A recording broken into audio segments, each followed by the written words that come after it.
श्रीचक्रे सकृपादृष्ट्या दुष्टं निर्णयमव्ययं परशास्त्रप्रमाणेन संक्षेपात् कथयामि तम् अल्पाक्षरम् असंदिग्धं सारवत् विश्वतोमुखम् आस्तोभ अनुवन्द्यं च सूत्रं सूत्रविदो विदो सर्वज्ञ श्री चक्रधर स्वामी की जय.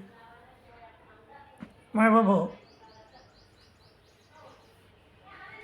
81,06,10 देवता आहेत.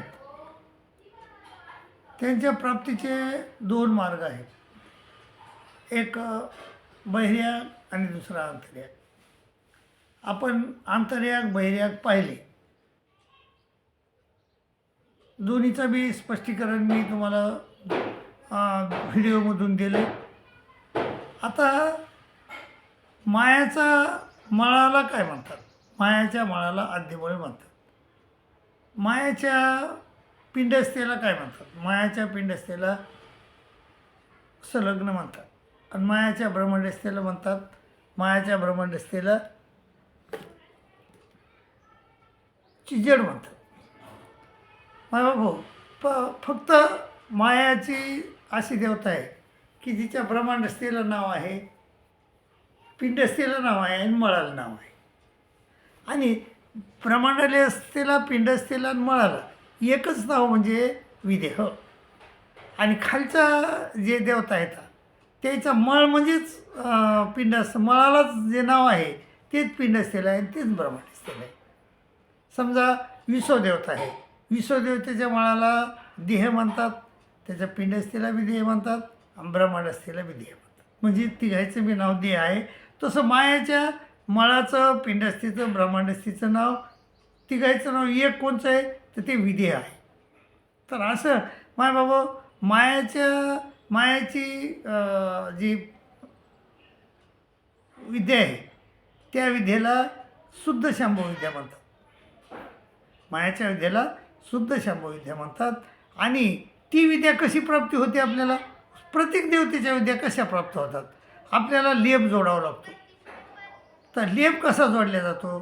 तर आपल्याला एखाद्या विद्यावंताच्या किंवा ज्ञानविग्रहाच्या किंवा आवर्दृश्य अवतार जो असतात आपले, तर त्या आवर्दृश्य अवताराच्या ठिकाणी भजन घडलं पाहिजे.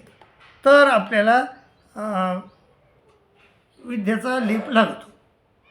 विद्याचा लेप लागल्यानंतर केव्हा तरी विद्याचा लेप परोढीला आला, ज्यावेळेस परोढीला येईल त्यावेळेस आपल्याला विद्यावंत भेटतो आणि विद्यावंत आपल्याला विद्या देतो. आणि मग ह्या विद्या दिल्यानंतर काय होते महत्त्वाचे? तर विद्या दिल्यानंतर इतर सर्वच देवतेच्या विद्या दिल्यानंतर मळ आणि पिंडस्था प्रकाशतात. त्या देवतेचा मळ, ज्या देवतेची विद्या होईल त्या देवतेचा मळ प्रकाशतो आणि त्या देवतेची पिंडस्था प्रकाशते. आणि पिंडस्था प्रकाशल्यामुळं तो जीव त्या पिंडस्थेचा आयुष्यभर उपासना करतो, ध्यान करतो आणि मृत्यूनंतर त्याला त्या देवतेच्या ब्रह्मांडस्थेची प्राप्ती होते. तर हा जो विद्याचा संचार कोण करते? मग मायाच्या विद्याचा संचार ईश्वर करतात. म्हणजे आवर्दृश्य अवतार किंवा उभयदृश्य अवतार असे. आणि त्यांच्या आणि खालील देवते ईश्वर, चिज्जड आणि विद्यावंत करतात. शक्यतोवर विद्यावंतच करतात. आणि खालच्या देवतेंचा जो खालच्या देवतेच्या विद्येचा संचार ब्रह्मांडस्था, ज्ञानविग्रह आणि विद्यावंत करतात. असं ब्रह्मांडस्था, ज्ञानविग्रह आणि विद्यावंत करतात. परंतु ज्ञानविग्रह आणि ब्रह्मांडस्था जास्त करून करत नाहीत. फक्त विद्यावंत जास्तीत जास्त करून ह्या विद्याचा संचार करतात. तर असं आहे बाबा. तर मायेची विद्या झाली काय आणि इतर देवतेच्या विद्या झाल्या काय? त्या मळ आणि त्या विद्या झाल्यानंतर विद्याचा संचार हा दृष्टीद्वारे करतात. आणि मग तो विद्याचा संचार झाल्यानंतर मग त्याला मळ आणि पिंडस्था प्रकाशतात प्रत्येक याच्यामध्ये. आता मायाची विद्या आहे. मायाच्या विद्येमध्ये कोणचा मळ प्रकाशतो? मग आद्यमळ प्रकाशतो. कोणची पिंडास्थ प्रकाशते, तर संलग्न नावाची पिंडास्थ प्रकाशते. आणि पिंड संलग्न प्रकाशल्यामुळे तो संलग्नेचा वेध घेतो, उपासना करतो आयुष्यभर, आणि मृत्यूनंतर त्याला चिजड नावाच्या ब्रह्मांडस्थितीची प्राप्ती होते आणि सुख भोगायला मिळते. आता हे इतर देवतेच्या विद्या आहेत आणि मायाची विद्या आहे. तर ह्या विद्यामध्ये फार फरक आहे. मायाची विद्याचा जो लेप लागत नाही, मायाच्या विद्येचा लेप लागत नाही, इतर देवतेच्या विद्येचा लेप लागतो. आणि मायाच्या जी ब्रह्मांडस्थ आहे चिजड, तिच्यामध्ये अनेक फळे बसू शकतात आणि इतर देवतेच्या ब्रह्मांडस्थ मूर्तीमध्ये फक्त एका वेळी एकच फळ्या बसू शकतो. हा एक फरक आहे.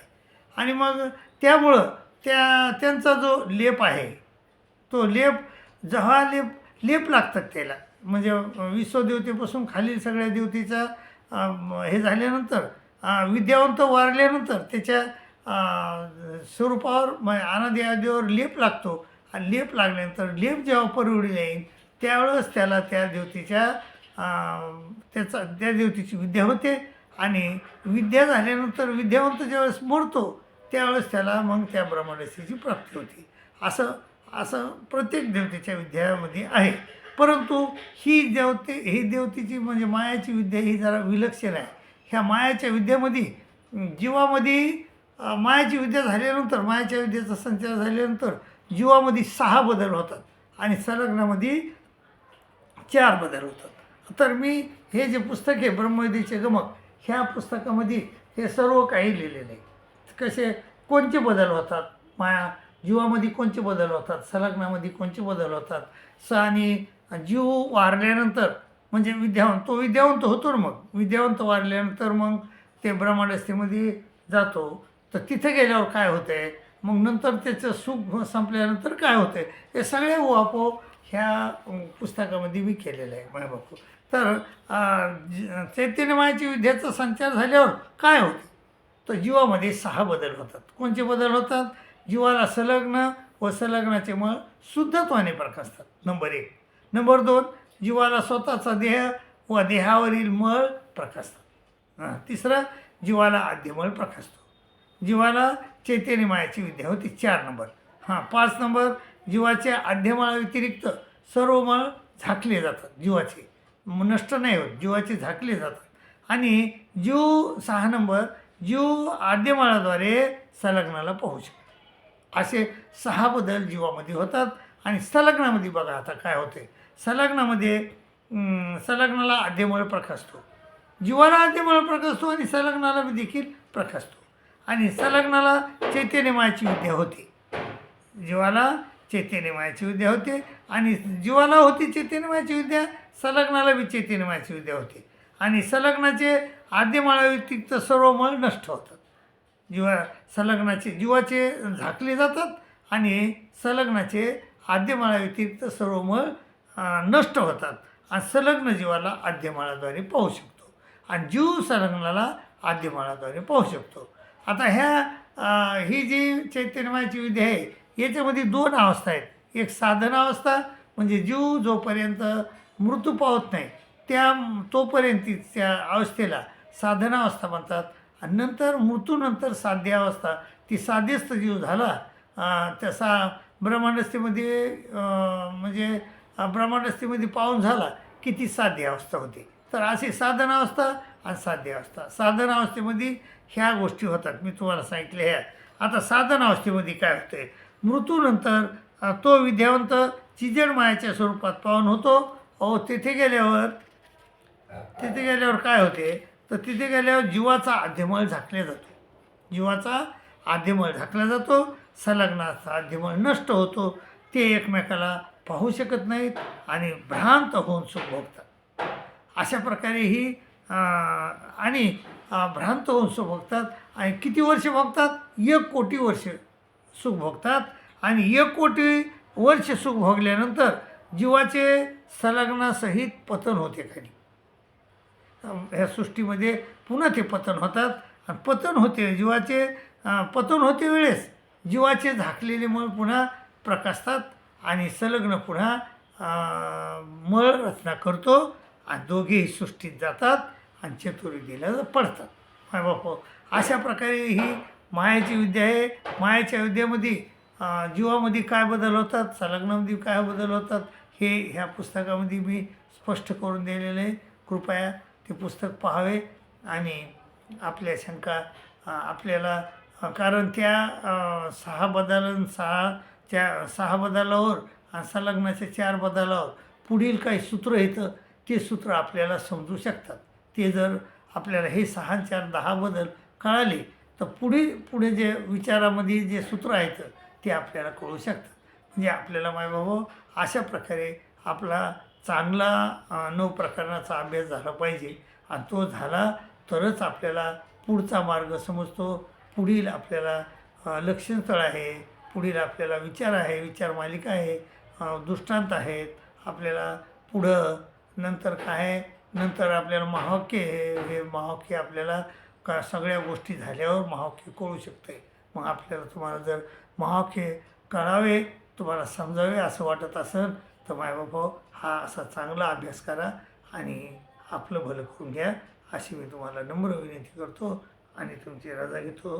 दंडोत प्रणाम, दंडोत प्रणाम, दंडोत प्रणाम.